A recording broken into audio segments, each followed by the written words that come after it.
The Lord will provide. Now, I don't want to make anything sound like I don't trust in that statement, all right? However, it can be used in a fashion that I think sometimes it can be used as an excuse, all right? I guess I'll tread lightly, but if anyone doesn't feel that I'm explaining myself right, then I'd be glad to take more on with that. But I know, I think I might have used this example a little later on, but I remember it's been about 15, 18 years ago. There was a gentleman that I wrote. We put some insurance together for him. He had bought a new property, so he wanted to protect his mortgage. But I thought it was rather odd, merely because, I shouldn't make these assumptions, but he was rather plainly dressed, you know. And the car was all black. And so I just thought not characteristic necessarily of that grouping of their faith.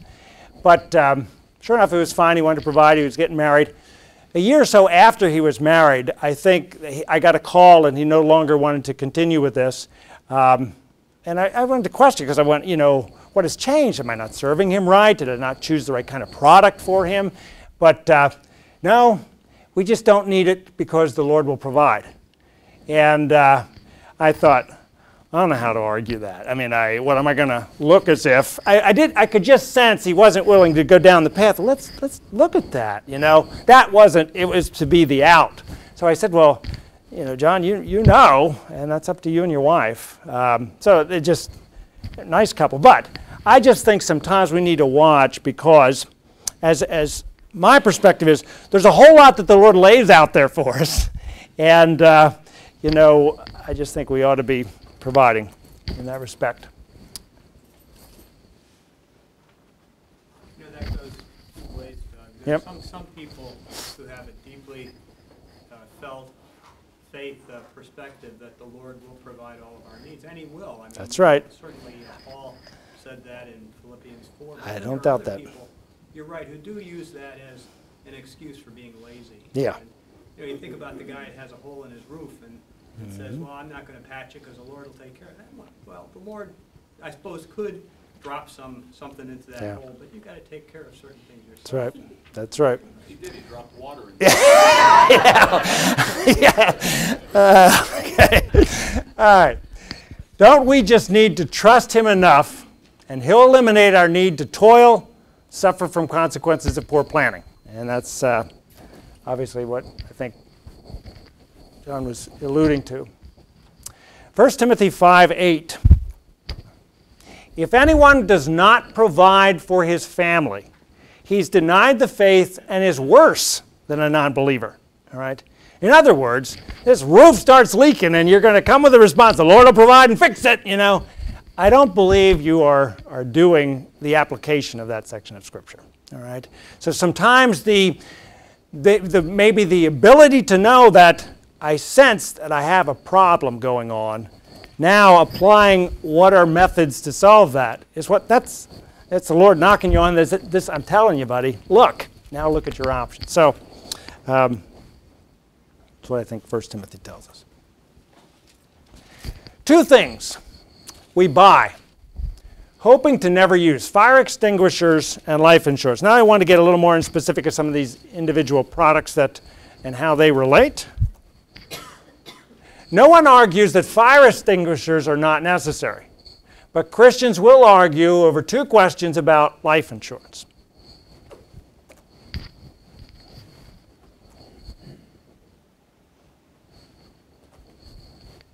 Is it biblical? All right. Well, specifically, there's nothing in Scripture that says, you go to your concordance that says life insurance, look it up. No, it doesn't say that. All right. But obviously there are principles that I think we can easily say will apply here. Secondly, does it mean I lack faith? Well, maybe, you know. But as John alluded to, I think sometimes that we want to be cautious that we're not using that, again, as a crutch. Is it biblical? Proverbs 27:12. A prudent man sees evil and danger, hides himself. The naive proceed and pay the penalty. So, we all know we're going to die. That's a fact, all right? Now, if I die, let's take my circumstance. if I die, I'm a father of 5 children. I have a stay-at-home mom. Lisi would not replace me if I was sick this morning and take care of this class, all right? It's not in her. So I need to provide provisions such that I can provide for the family in my absence, all right? She can go on doing what we always intended for her to do. If that's to be a stay-at-home mom, that's our choice, but we'll lay the provisions for that, all right? So, in a sense, a prudent man sees that, if surveys what problems could arise. I have a mortgage that my wife can't afford if my income is not here. I have a mortgage that I can't afford if my wife is not here. She's got the higher income, all right? Are you willing to scale down in those circumstances? If not, you better protect the mortgage, all right? So, that's what I foresee there. 1 Timothy 5:8, again, if any man does not provide for his family, he's worse than an unbeliever. I think applies in this section.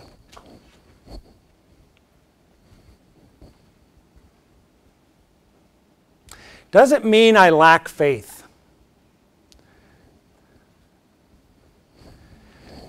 You could say with an absolute certainty, maybe. As we alluded to earlier here, I think the fact that by nature, if you're going to take it to an extreme and say, well, I'm not going to buy insurance because the Lord will provide. Well, the Lord will provide for our needs. But you know what? My need may not be to keep my wife at home with those children, all right? You can put the kids in an orphanage. She doesn't have to keep them. That's not what we want. And I don't think as a father, that's what I'm called to provide. But those are absolutely could be provided, all right? So I think we need to, there, I did it again. Do I just hit, oh, thanks. Oh, you just bumped that. Okay, that looks easy. All right.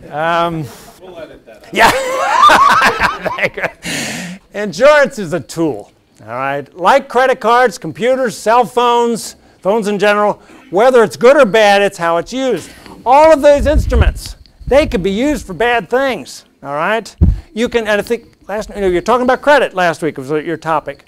Credit can be used in a bad thing, but it can be a very good thing, all right? There's a whole grouping of folks, obviously, with phones. Don't use phones. Don't have a phone in your house. They argue whether that's not what we see tied into these things, but you can make arguments for this, but how it's used, all right? So likewise, I think insurance works as the same fashion. Life insurance. What kind? What kind of insurance specifically I would suggest as I counsel with clients, what are your needs, all right? Also, I think you will find that there is not a specific kind that gears towards a specific stage in life because it's a matter of what are we using it for. For instance, if families like yourselves, for the most part, will come into me and counsel with me, wonder what can I do. For the most part, you're much like my wife and I stage, more my wife, in case you did, I married a younger woman. So, so in that stage in life with a lot of children, all right, there's a need for a big amount of insurance. Some of the times, and quite often, the biggest challenge that I will have, that I think as I look at these things, whether a client thinks that or not, is the challenge to try to impress upon a client just how much insurance it really will take to do what they tell me they want done, all right? There was a time, and this is what I will, what kind? Well, maybe I'm going to have what amount. The kind. The kind of insurance should determine what it is that you want done with it. Any type of life insurance will provide a death benefit. So if the idea is to provide a death benefit, term may well serve you well. All right? Don't think term is wrong. People will come in and they'll say, oh, my dad told me I don't want term. Why is that? Because term doesn't do anything for me. In other words, I need to die to get it. All right? Okay. But at the same time, whole life will have a far different cost to it. Might be permanent. Now you have a wonderful, wonderful product there. But what I find the big hurdle is, I find it actually just wrong to see a client come in, I got $100,000 a whole life, that's great. And we come up with a need of $600,000 to $1 million, and he's paying the same price as he could, maybe even more than what he'd pay for $1 million. See, he's not covering the right kind because I think that's selfish. What he's really saying is that I'm going to outlive this coverage, so I want the cash value that this will build up in the future. But in the meantime, I would be stuck with the widow who doesn't have enough death benefit. All right? So the amount needs to be geared towards what your purpose is, and we'll see that as it goes on. How much should you carry? Generally, rule of thumb, I like to do simplicity if you counsel with me. I will tell you, you ought to have about 10 times the amount of working income that you need to replace. All right? Do you need to replace all of your spouse's income? I don't know. That's what you guys need to decide. But for the most part, for me, yes. All right? So, if I carry 10 times what I want to bring home, now it's also easy for you as my client to understand needs have changed. I think I better call Doug. All right? Maybe we better re-examine this. If you're earning $50,000, you ought to have $500,000. All right? If, in fact, we have a case where you pass and I have $500,000 now, if I take that out to the workplace and invest it, get 10% return, I can replace all the income. All right? Now, this is where specifically we're still using an older principle. The figures need to change a little. But nevertheless, what you'll find is when I started 20 years ago, you could go to the investment world. 10% wasn't unreasonable. It was a little on the aggressive side, but it wasn't unreasonable. And that's right. I know. Now, my point is, actually, practical application. What the government decided and settled on when 911, the folks that were cut in there, and then the government stepped in to provide life insurance for all those folks that their lives were lost during this national disaster. And now insurance companies are actually following that figure. All right? They go with 20 times the working income. But you can see, I mean, if it was 10 times, took 10% return, generate, $50,000 income, $500,000. Now it's going to take $1 million because you can't, and you can hardly get 5% in this investment world anymore. Now you're putting a challenge onto me. I'm trying to think, well, we could do a little with this product and immediate income over here and allow this one to grow. I mean, it's a challenge. So most of the time you're going to find that these kind of figures, biggest challenge is that it kind of blows the mind of the folks we're working with. They want to quit and give up. I'll take that $100,000 of whole life. That's not solving the problem, folks. So we need to counsel and get the right amount, the right kind. What applications of insurance make sense? Again, what you will find is, I really suggest young families, I want a big death benefit for you probably, term insurance. Don't get hung up on the fact there's nothing there. You can deal with that later. Get your young family established. Get your income maybe in a better position.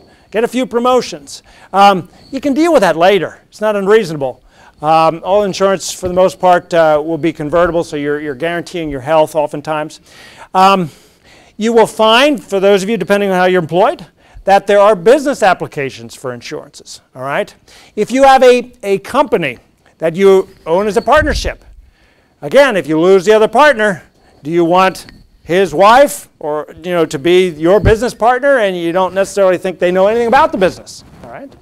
So if you might insure one another so that there could be a buyout take place, all right, that might be an application there.